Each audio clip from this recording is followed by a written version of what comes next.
ॐ श्री गणेशाय नमः।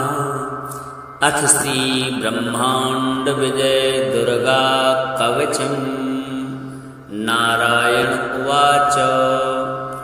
शृणु नारद वक्ष्यामि दुर्गायाः कवचं शुभम्।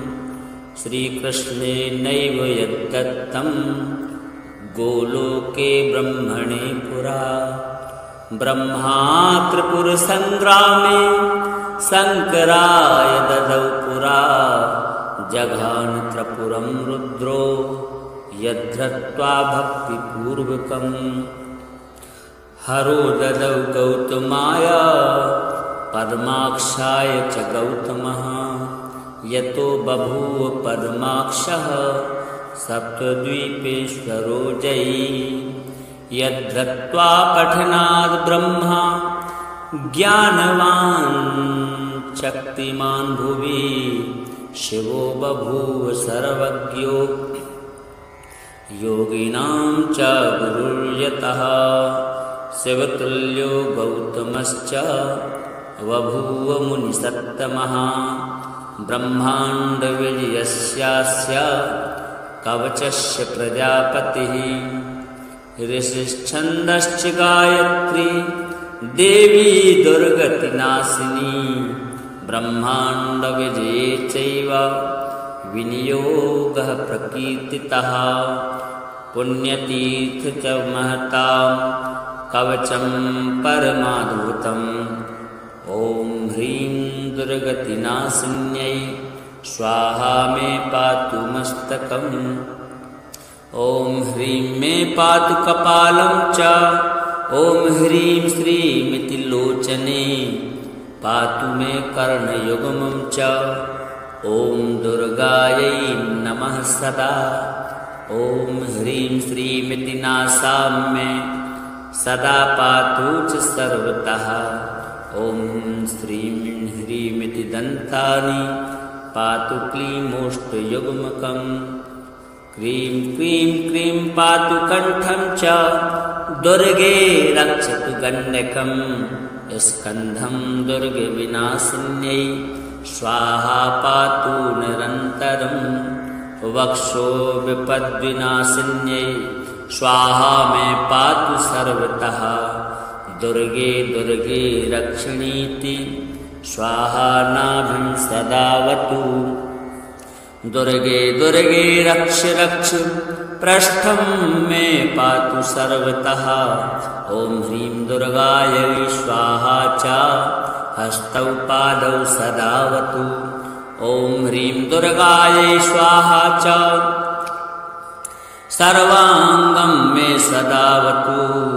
प्राच्यां पातु महामाया आग्नेयां पातु कालिका।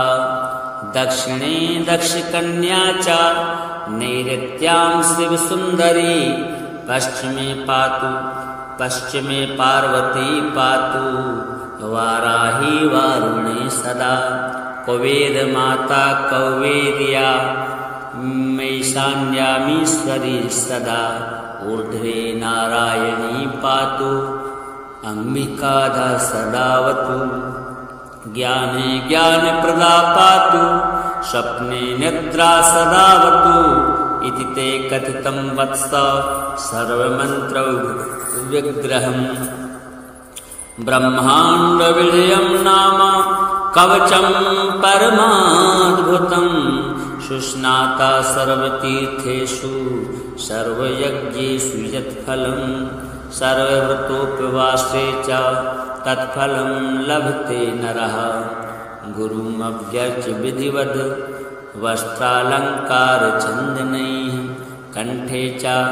कण्ठे वा दक्षिणे बाहौ कवचं धारयेत्तु च यः।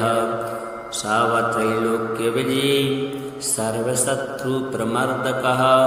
इदं कवचं ज्ञात्वा भजेत् दुर्गतिनाशिनी।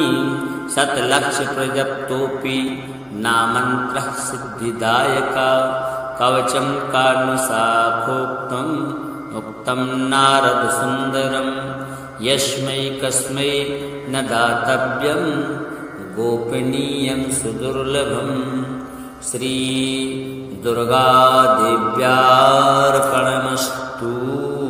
नारायण उवाच शृणुन्नारद वक्ष्यामि दुर्गायाः कवचं शुभं श्रीकृष्णेनैव यद्दत्तं गोलोके ब्रह्मणे पुरा।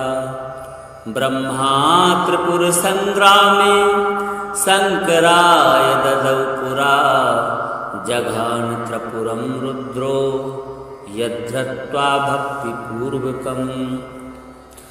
हरो ददौ गौतमाय पद्माक्षाय च गौतमः यतो बभूव पद्माक्षः सप्तद्वीपेश्वरो जयी।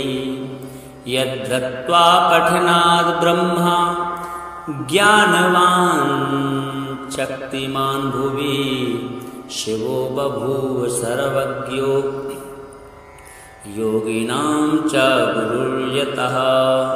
शिवतुल्यो गौतमश्च बभूव मुनिसत्तमः ब्रह्माण्डविजयस्यास्य कवचस्य प्रजापतिः।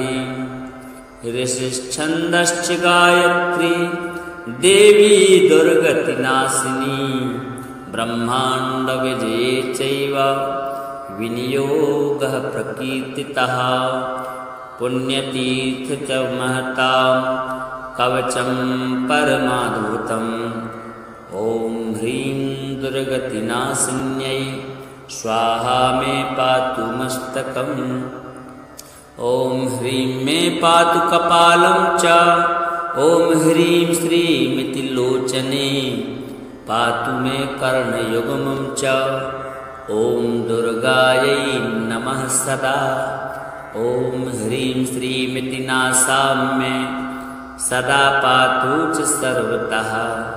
ॐ श्रीं ह्रीमिति दन्तानि पातु क्लीमोष्टयुग्मकम्। क्रीं क्रीं क्रीं पातु कण्ठं च दुर्गे रक्षतु गण्डकं। स्कन्धं दुर्गविनाशिन्यै स्वाहा पातु निरन्तरं। वक्षो विपद्विनाशिन्यै स्वाहा मे पातु सर्वतः। दुर्गे दुर्गे रक्षणीति स्वाहा नाभिं सदावतु। दुर्गे दुर्गे रक्ष रक्ष पृष्ठं मे पातु सर्वतः।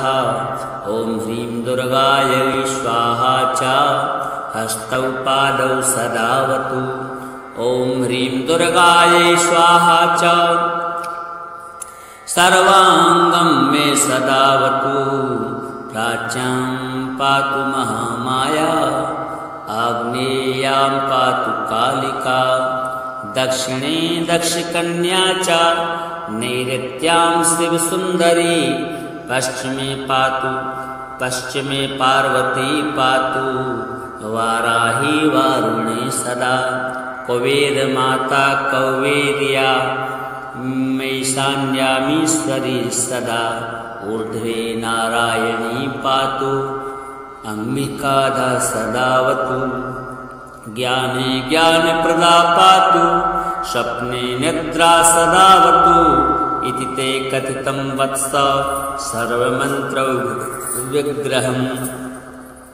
ब्रह्माण्डविजयं नाम कवचं परमाद्भुतम्। सुस्नाता सर्वतीर्थेषु सर्वयज्ञेषु यत्फलम्। सर्वव्रतोपवासे च तत्फलं लभते नरः। गुरुमभ्यर्च्य विधिवद् वस्त्रालङ्कारचन्दनैः। कंठे वा दक्षिणे बाहौ कवचं धारयेत्तु च यः। सावत्रैलोक्यविजयी सर्वशत्रुप्रमर्दकः। इदं कवचं ज्ञात्वा भजेत् दुर्गतिनाशिनी। शतलक्षप्रजप्तोऽपि नामन्त्रः सिद्धिदायका। कवचं कारुणिशाखोक्तम् उक्तं नारदसुन्दरम्। यस्मै कस्मै न दातव्यं गोपनीयं सुदुर्लभम्। श्री दुर्गादेव्यार्पणमस्तु।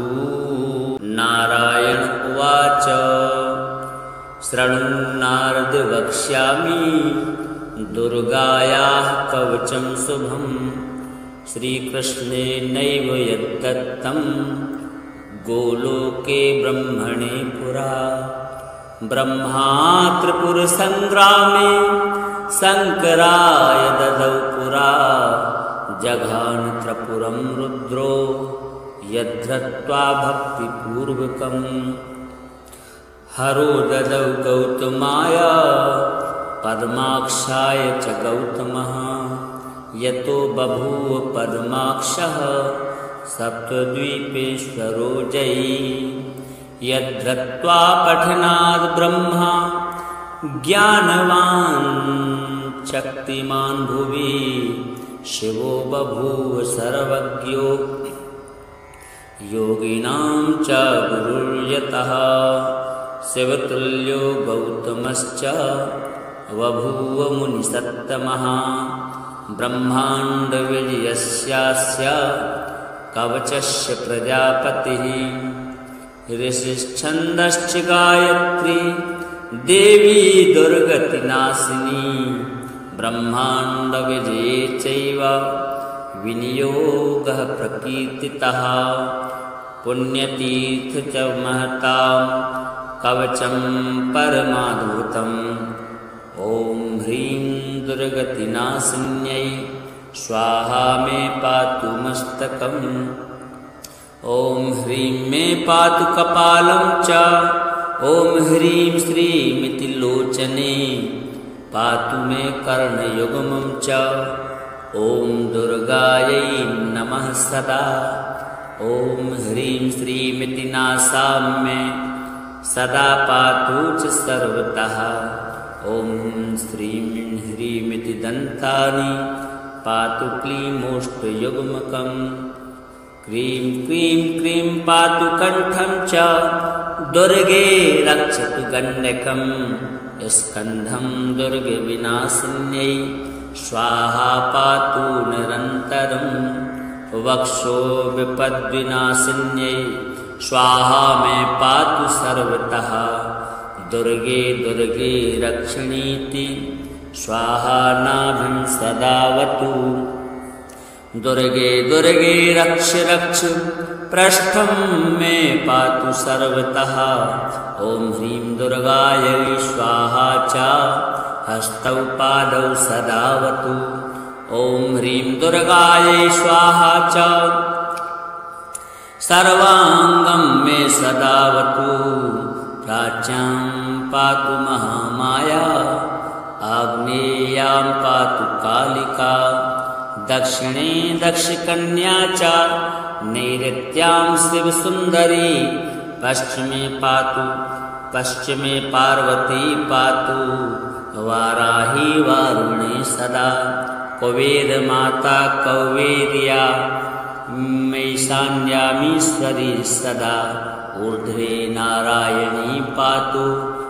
अम्बिकाधा सदावतु। ज्ञाने ज्ञानप्रदा पातु। स्वप्ने निद्रा सदावतु। इति ते कथितं वत्स सर्वमन्त्रौ विग्रहम्। ब्रह्माण्डविजयं नाम कवचं परमाद्भुतम्। सुस्नाता सर्वतीर्थेषु सर्वयज्ञेषु यत्फलम्। सर्वव्रतोपवासे च तत्फलं लभते नरः। गुरुमभ्यर्च्य विधिवद् वस्त्रालङ्कारचन्दनैः। कण्ठे वा दक्षिणे बाहौ कवचं धारयेत्तु च यः। सावत्रैलोक्यविजयी सर्वशत्रुप्रमर्दकः। इदं कवचं ज्ञात्वा भजेद्दुर्गतिनाशिनी। शतलक्षप्रजप्तोऽपि नामन्त्रः सिद्धिदायका। कवचं कारुणसाखोक्तम् उक्तं नारदसुन्दरम्।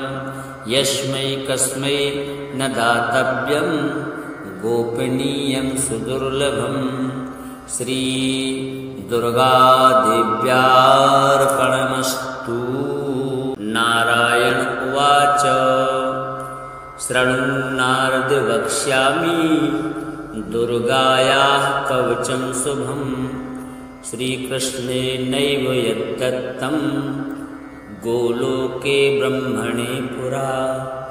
ब्रह्मा त्रिपुरसङ्ग्रामे शङ्कराय ददौ पुरा जघान त्रिपुरं रुद्रो यद्धृत्वा भक्तिपूर्वकम्।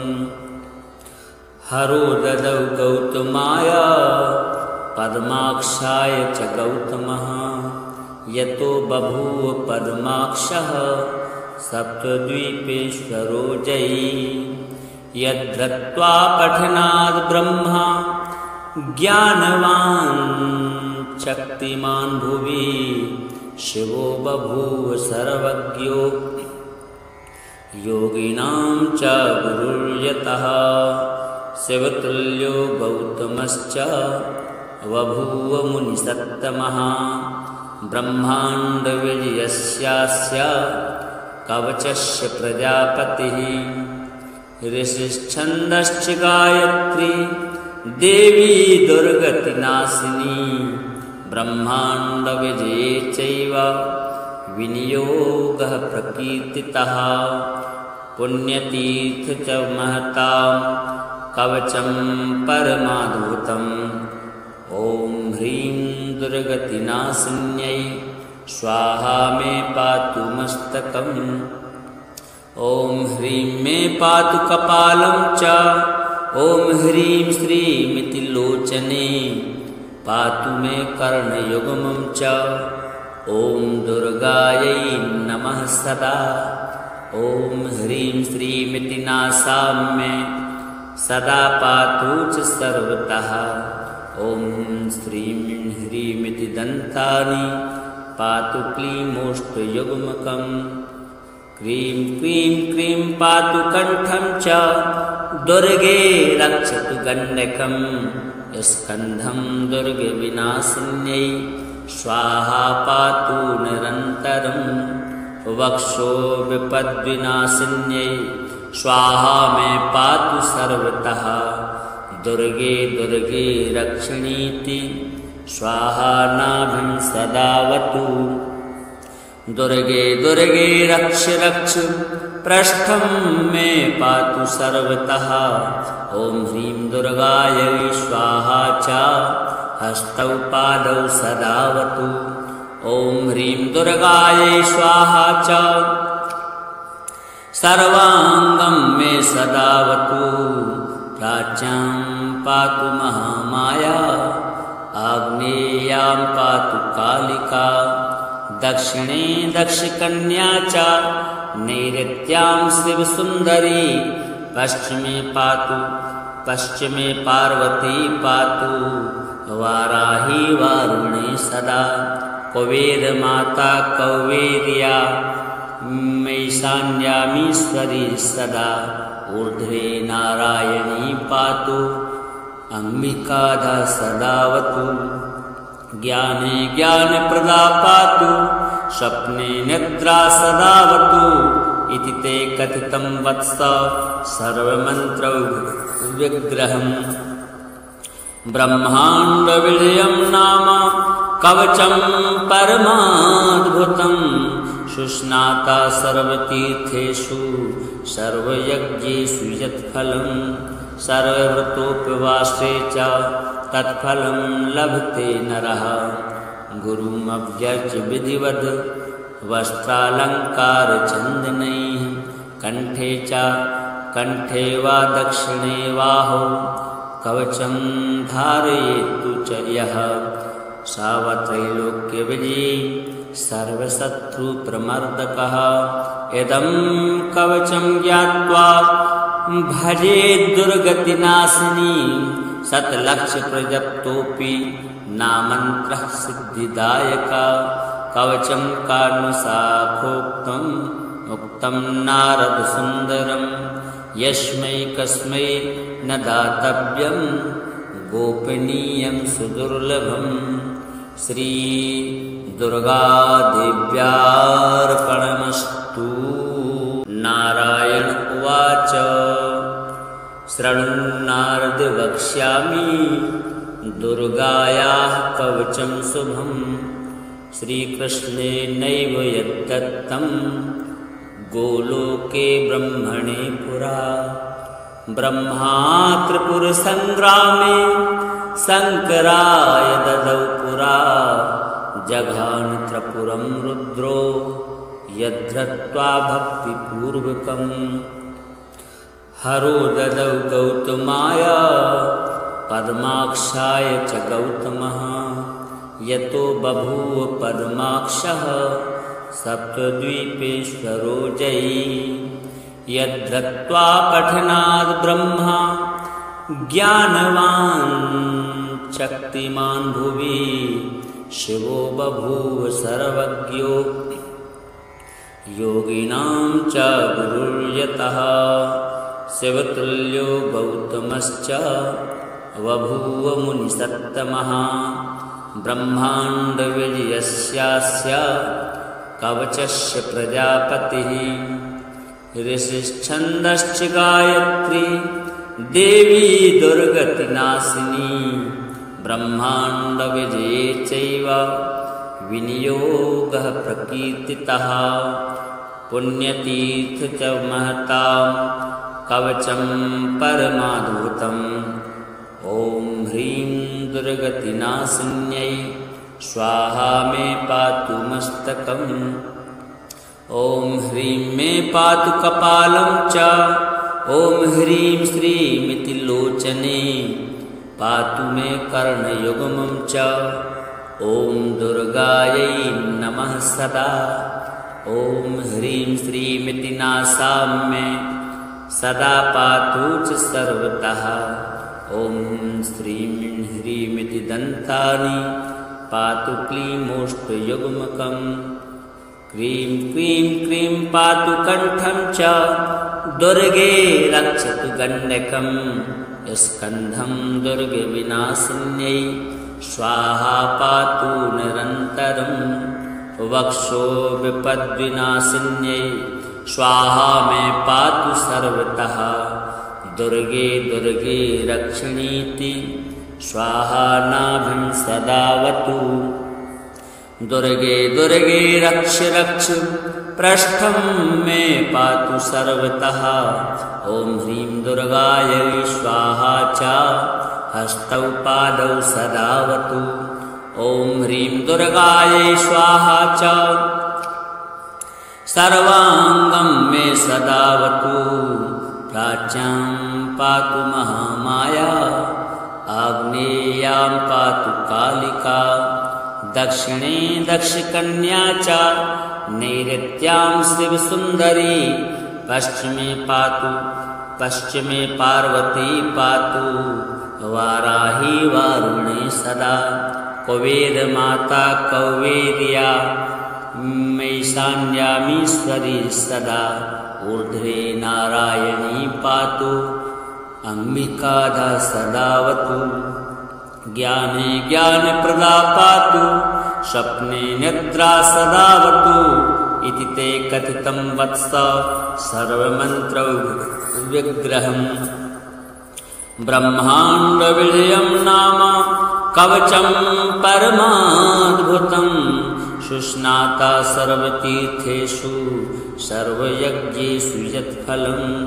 सर्वव्रतोपवासे च तत्फलं लभते नरः।